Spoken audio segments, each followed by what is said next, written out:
úgy gondoltam, hogy kipróbálom a mandulatej készítését. Végre lehet hajtani az én lassú juiceremmel, ugye? Többfélénél ajánlják, kifejezetten úgy mondják, hogy alkalmas a magtejek készítésére. Az enyémet nem így ajánlották, de mivel egyszer már dobtam bele kókusz, és abból nagyon finom ilyen tejszínszerű levet engedett, ezért gondoltam, hogy miért ne. Úgy ajánlják, hogy legalább 6 órán keresztül áztatni kell a magot vízbe, majd leönti az ember róla a vizet, az ugye elszíneződik olyankor, és tisztított vízzel vagy ásványvízzel kell feltölteni, hogy jó bőven ellepje. Tehát legalább egy ilyen ennyi víz álljon rajta. Na hát megpróbálom megcsinálni. Remélem, hogy ebből is finom mandulatejet fogok kapni. Egyenlőre nem sokkal kezdem, ez 10 deka, meglátjuk milyen lesz.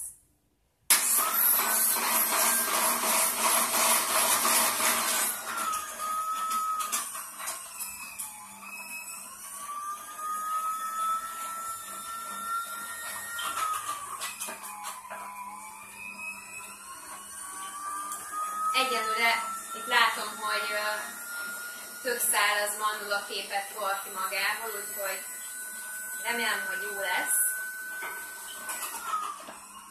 Nem tudom, hogy vizet eleget raktam-e hozzá.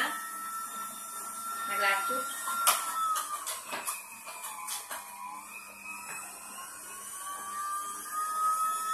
A színe az jó.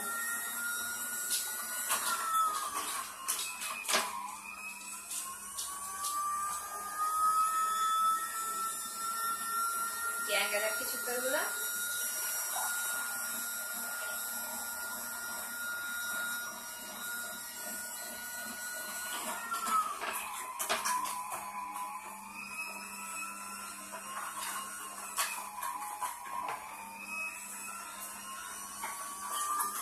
Csak azért nem a konyhába csinálom, mert albérletben vagyunk, és annyira picike konyhánk van, hogy nagyon nem férek el benne.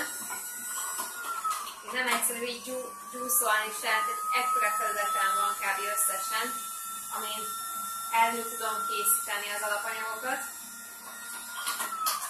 Úgyhogy gondoltam, hogy itt nappaliban ez elég tágas, hogy itt jobban meg tudom ezt csinálni.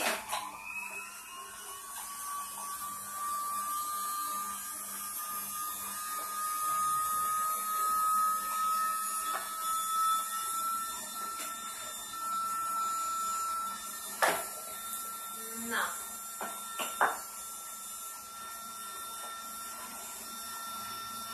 Hát a kép az nagyjából ennyi lett. Egy kis reverse nyomok rajta.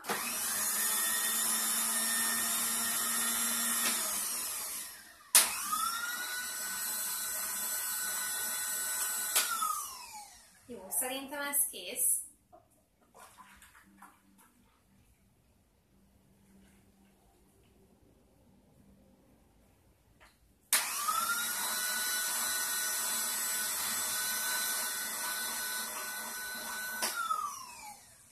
Hát nagyon kíváncsi vagyok rá. Megkóstolom.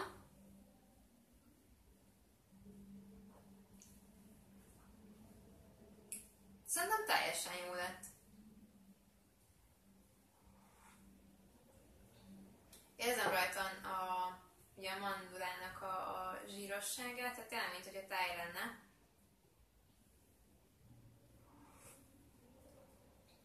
És az íze is érződik rajta. De nem teljesen jó. Na hát ez enyém vitte. Ez egy Klarstein Bella Rosa típusú gép. Nem tudom, hogy a többi mennyire visz, mennyire nem, de így, hogy fel van elszatva, nem keményebb semmivel, mint egy répa, vagy egy gyömbér, vagy bármi más. Úgyhogy mindenki a saját felelősségére kipróbálhatja. Én ilyet még biztos fogok csinálni, mert nem iszok már nagyon régóta tejet, mert problémáim voltak vele. Ugye a mindenféle magtejeket nem nagyon szoktam venni, mert egyrészt nem szeretek előre feldolgozott dolgokat venni. 2, az ára se túl barátságos.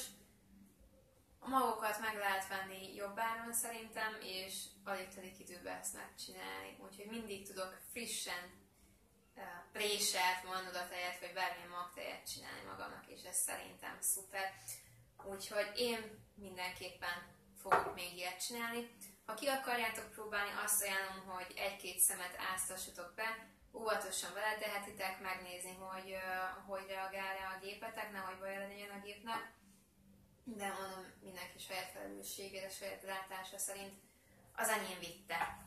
Úgyhogy egészségetekre!